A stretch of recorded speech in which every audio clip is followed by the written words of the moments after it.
आइए दोस्त, कल जो वीडियो आपको मिला है 6 बजे शाम को, उसमें कक्षा 10 के प्रश्नावली 8.1 का क्वेश्चन नंबर 10 तक था। आज हम लोग क्वेश्चन नंबर 11 पढ़ने वाले हैं और क्वेश्चन नंबर 11 में 5 क्वेश्चन है, सत्य और असत्य वाले क्वेश्चन है। ठीक है दोस्त, तो हम लोग 1 नंबर से स्टार्ट कर रहे हैं। अगर आप लोग चैनल पर नए हैं तो चैनल को सब्सक्राइब कर लीजिए और वीडियो को लाइक एंड शेयर कर दीजिए। तो चलिए देखते हैं। कह रहा है कि tan a का मान सदैव 1 से कम होता है। प्रश्न ये दिया हुआ है कि बताइए कि tan a का मान सदैव 1 से कम होता है। तो अब सबसे पहले हमें tan का वैल्यू जानना पड़ेगा। क्या करना पड़ेगा? तो यहां पर आपने देखा कि यहां पर मैंने लिखा tan a, ठीक है। अब a का मतलब हुआ थीटा, तो इसका मतलब हुआ कि tan 0 degree, tan 30 degree, tan 45 degree,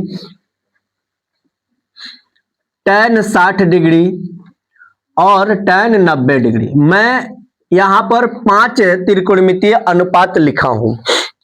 अब tan 0 का मान क्या होता है दोस्त? 0 होता है। tan 30 का मान क्या होता है दोस्त? tan 45 का मान क्या होता है?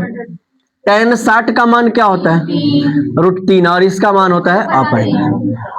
अब आपको मैं एक बात बताना चाहता हूं, ये 0 तो है तो ये हमेशा 1 से कम है, ये बात तो सत्य है। जैसे ही यहां पर बढ़ रहे हैं तो यह भी 1 से कम होगा, क्योंकि इसका वैल्यू 1 और 1.73 होगा, तो जब भाग करेंगे तो ये 1 से कम हो जाएगा। लेकिन जब हम यहां पहुंचते हैं तो ये 1 है, तो ये 1 से कम नहीं ना है, ये 1 है, प्रॉपर 1 है, 1 से कम नहीं है। लेकिन जब और आगे बढ़ते हैं तो 1.73, 205 ऐसे डॉट डॉट करके बहुत सारा मान इसका होता है, यानी कि ये कटता नहीं है। अब बताइए कि इसको हम लगभग में 1 रुपया 70 पैसा मान सकते हैं। अब बताइए कि ये 1 रुपया 70 पैसा 1 से कम है क्या? नहीं ना है। तो कह रहा है कि tan a का मान सदैव 1 से कम होता है। यह बात क्या है? असत्य है। क्या है? असत्य है। क्योंकि tan a का मान 1 और 1 से अधिक भी होता है। समझ रहे हैं ना? याद हो गया? कोई डाउट नहीं है? कारण देना है, मैंने कारण दे दिया। अब आगे देखिएगा, कह रहा है कि पूर्ण a के किसी मान के लिए sec a बराबर 12/5। हाँ, हो सकता है। कैसे? अब देखिए, जैसे मैंने एक पिक्चर ड्रॉ किया और sec का क्या होता है? कर्ण बटे आधार। ठीक है, तो देखिए आधार से ज्यादा हो गया कर्ण, ज्यादा है और ज्यादा रहना चाहिए। अब जैसे ही हम लोग निकालेंगे, जैसे मान लीजिए कि मैंने लिखा कर्ण स्क्वायर बराबर, तो आप कहेंगे सर लंब स्क्वायर और प्लस में आधार स्क्वायर, यस या नो? तो कर्ण के जगह पर 12 का स्क्वायर और बराबर लंब के स्क्वायर तो मालूम नहीं है, तो लंबे लिख देंगे, लेकिन आधार का स्क्वायर मालूम है। तो इसका हो गया 144 और इसका हो गया 25, इधर लेके आएंगे तो माइनस हो जाएगा 25। यहां पर लंब स्क्वायर बराबर, यहां पर क्या बच गया हमारे पास? रूट, यहां पर 119 बच गया। अब जब यहां से स्क्वायर हटा देंगे तो ये रूट में 119 आ जाएगा।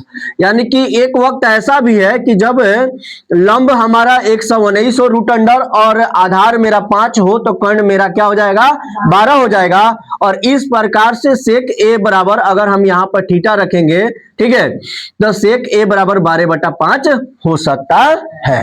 तो यहां पर हम लोग मान लेंगे कि यह हो सकता है। तो चलिए अब अगला हम लोग तीसरा चौथा प्रश्न देखते हैं।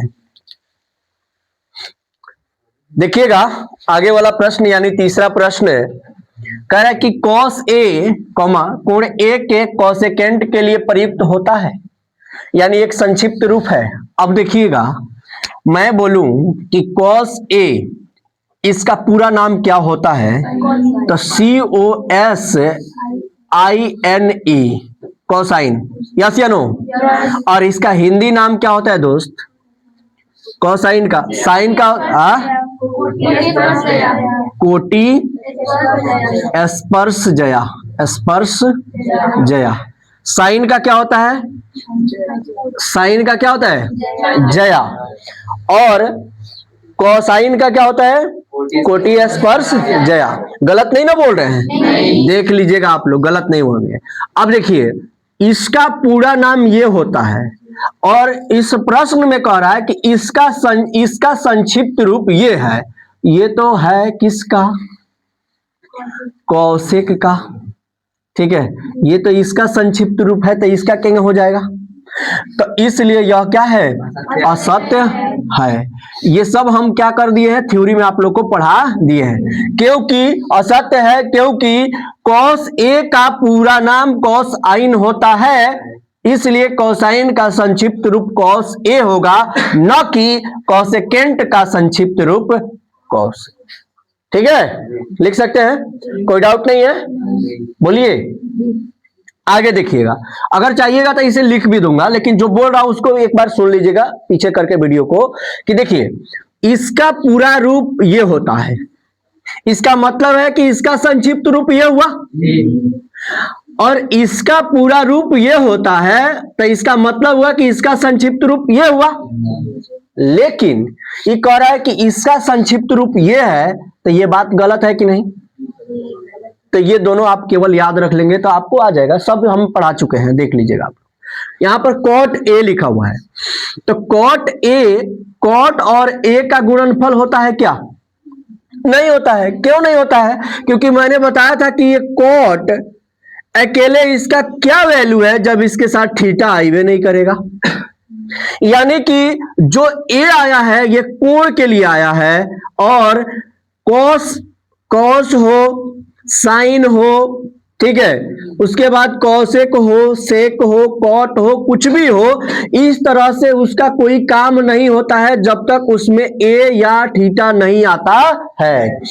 ये थीटा के लिए आया है, ये गुणा के रूप में नहीं है। बात समझ रहे ना?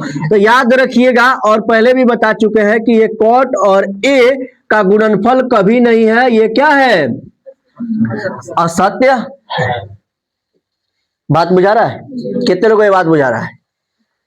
हाँ, अच्छा, तो याद रखिएगा ये थीटा जो है किसके रूप में आया है? कोण के रूप में आया है, गुणा के रूप में नहीं आया। ठीक है, अब खाली हम कॉस कह देंगे तो कॉस कच्छी, इसका कुछ अर्थ नहीं है, कुछ भी नहीं है जब तक इसमें थीटा नहीं लगेगा। थीटा यानी कि कोण के लिए कुछ नहीं आएगा। हम थीटा का भी प्रयोग कर सकते हैं, ए का भी प्रयोग कर सकते हैं, अल्फा का भी प्रयोग कर सकते हैं, बीटा का भी गामा का भी कर सकते हैं, फाई का भी कर सकते हैं। यानी कि थीटा के जगह पर, यानी कोण के जगह पर हम लोग किसी का भी यूज कर सकते हैं। वो गुणा के रूप में नहीं है, उसका कोई मान होगा। बात समझ रहे ना? आगे बढ़ते हैं। किसी भी कोण थीटा के लिए साइन थीटा बराबर 4/3। आप जानते हैं कि साइन थीटा जो होता है वो होता है P/H। साइन थीटा जो होता है वो क्या होता है? P/H। अब P के जगह पर आप क्या लिखेंगे? 4, और H के जगह पर क्या लिखेंगे? 3। और याद कीजिए कि मैंने आपको बताया है कि कर्ण जो है वो हमेशा बड़ा होता है।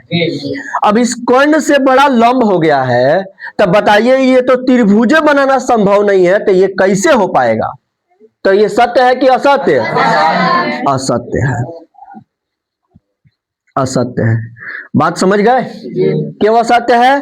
क्योंकि कर्ण हमेशा बड़ा होता है न कि छोटा होता है। अगर इसका रूट भी आप निकालते हैं, यानी कि आधार निकालेंगे, तो रूट अंडर वो -7 निकलेगा। तो बताइए ये सम्मिश्र संख्या हो गया, सम्मिश्र संख्या।